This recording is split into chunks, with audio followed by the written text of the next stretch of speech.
Hey guys, I'm Dave and welcome to the Trull Gallery. Today, we're going to build a stand to hold our wine filter.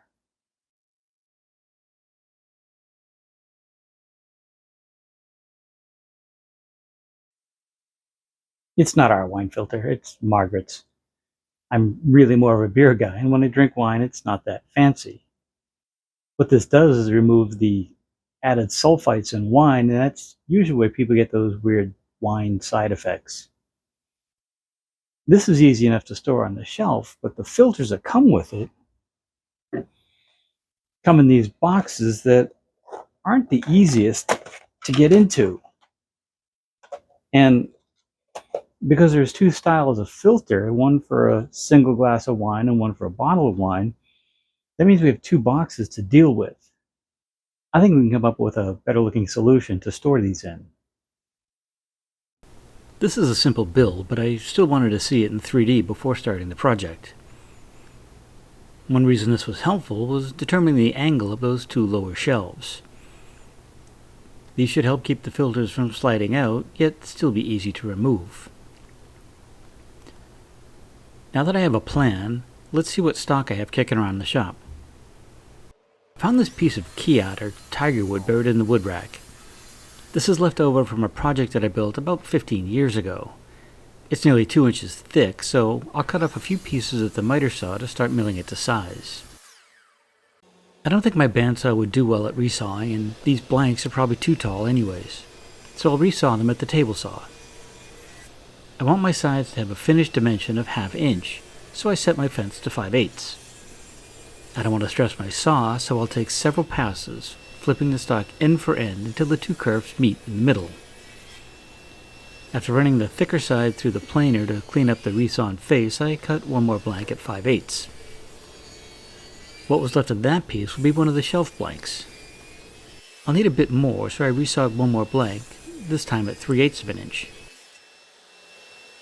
While Kiat is pretty stable, I let it sit overnight to see if any twists, cups, or warps appeared before planing the pieces to their final thickness. The next day I checked the boards and they were still flat. Well, flat enough.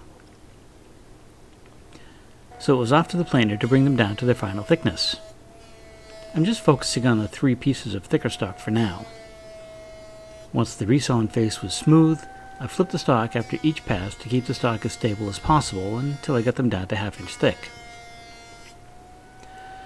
Back at the table saw, I cleaned up one edge of each board, adjusted my fence, and ran the second edge parallel to the first. All of the pieces are still a bit oversized for now. At the miter saw, I cut one end of each piece square, set up a stop block, and cut the opposite side square, giving me a final length of 9.5 inches. Back at the table saw, I installed a 1/4 inch dado set and added some 1/4 inch MDF to the face of my crosscut sled. After the first pass, I had a 0 clearance insert, and that came in handy for the next few cuts. I set a stop on my fence, set my blade depth for 1/4 of an inch, and cut a groove a 1/2 inch down from the top edge of each of the 3 pieces. The 2 lower shelves will sit in angled grooves on the sides only, and I like to lay those out before making any cuts. I set my angle finder for 10 degrees, as that angle looked best in my 3D drawing. After drawing the mirrored angles on the 2 sides, I transferred the locations of the grooves to the front of each piece. I cut a couple of 10-degree shims from some 1/2 inch plywood at the miter saw, and taped the first one in place on the crosscut sled. I also added a toggle clamp to the sled, so my stock would be locked in place during the cuts. Now I could line up the layout lines with the 0 clearance insert, lock my stock down, and make that first cut. That same piece was moved over, the second layout line was set on the kerf, and the second groove was cut parallel to the first. If you're wondering about that blue tape, it's just to remind me which direction the grooves go on each side. To make the cuts on the opposite side, I added the other 10-degree shim, moved my toggle clamp, and made the cuts as before. If everything went to plan, the 3 grooves on the 2 sides should line up perfectly along their front edges. With the grooves cut, I can plane my thinner stock to size. I snuck up on the thickness until I got a snug fit. In hindsight, I could have left these a bit thicker since I still had some sanding to do. Back at the table saw, I installed my rip blade, set the blade angle to 45 degrees, and set my fence to rip my sides to width, or 4.5 inches from the front edge to the outside of the miter. Then I could rip the excess stock off the back of those sides. The blue tape is there to remind me which edge is the front. The first pass on the back was just to rip the miter on one edge. Then the stock was flipped around and I laid out a mark on my stock to give me 5 inches between the outside edges of the miters. I used that to line up my fence, and the back was ripped to width. I grabbed one of the filters to check the fit, and things looked good. The 2 lower shelves needed a 10-degree bevel on their outer edges, so they'll be in plane with the front and back of the box. To do that, I used my digital angle finder on my table saw blade to set the angle.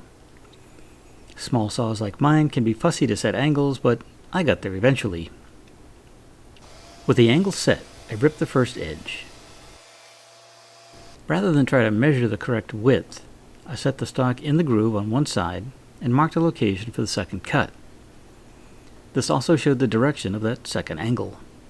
Then I reset my fence and cut the stock to size. After a few adjustments, I got the width just right.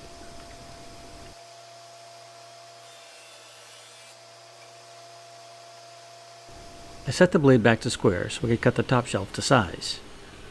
The first pass was to give me a clean edge. I taped one of the sides to the back, set the shelf stock in place, and marked its width like before. I snuck up on my line with a few passes on the table saw until I got the width just right.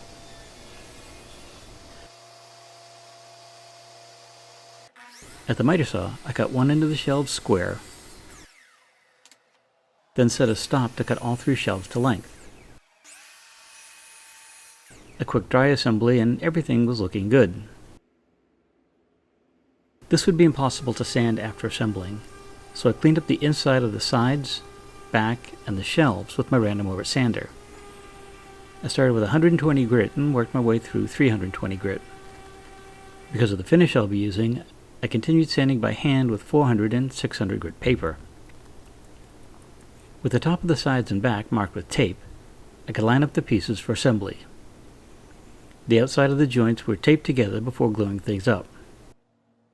I used glue sparingly since I wanted to minimize any squeeze out, at least on the inside. I had previously marked the shelves to show me which was the front and which face was up, and that was mostly based on aesthetics. Then I added a few quick grip clamps to secure the box. I checked it for square and set it aside to dry. I used some spray adhesive to attach a sheet of sandpaper to some 3/4 inch Baltic birch plywood, and used that to sand the face and the top and bottom of the box smooth. This would be tough to do with a palm sander while keeping the edges square. Mitered joints are known to be weak. The last box I made, I added some simple splines for extra strength. This time, I'm using dovetail keys. These are quick and easy to include once you have the jig set up. I recently made a video showing how I rebuilt this jig, and if you'd like to make one of your own, I'll add a link to that below. The jig holds your stock at 45 degrees, and I set my bit as deep as possible without penetrating the inside of the box. In this case, about 1/2 inch. I set my fence so the first set of dovetails would be 1 inch down from the edge of my box. Now you just set your box in the jig and make 1 pass per corner. I repeated this for the other end before adjusting my fence to put a dovetail in the center of my box. Since the face of my box is open, I only added the dovetails on the back corners. I chose maple as a contrasting wood for my dovetails, and since I've got 1/2 inch dovetails, I milled my stock to 5/8 of an inch thick. Without moving the router bit height, I adjusted the fence to take a light pass from each side of the stock. Adjust your fence, taking a pass from each side of the stock until you get a snug fit in the dovetails you cut in the box.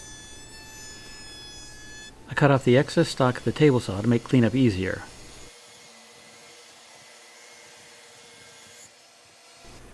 Then at the bandsaw, I cut 6 dovetail keys, making sure that they are longer than the keyways in the box. It's better to be a bit long than a hair short. Now you can add a bit of glue and tap in each dovetail key.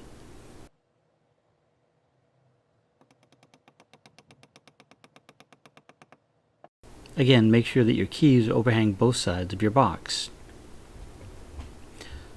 When the glue dried, I came back with a flush cutting saw and trimmed off the excess. A card under the saw minimizes the chance of cutting into your nearly completed project. Oh, and don't rush these cuts.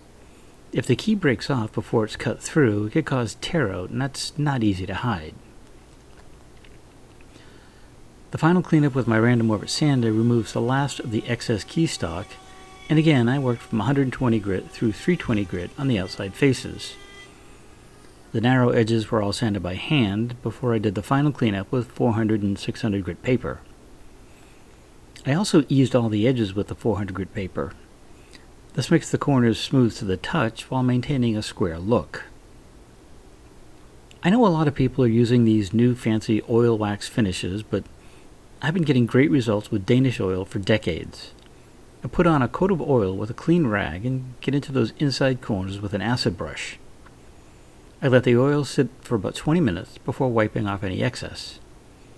I add 1 coat a day over 6 days, wiping the oil on and then removing the excess. The final step is 2 coats of paste wax. Each coat is rubbed in and set aside to dry for 15 or 20 minutes. Here's a tip.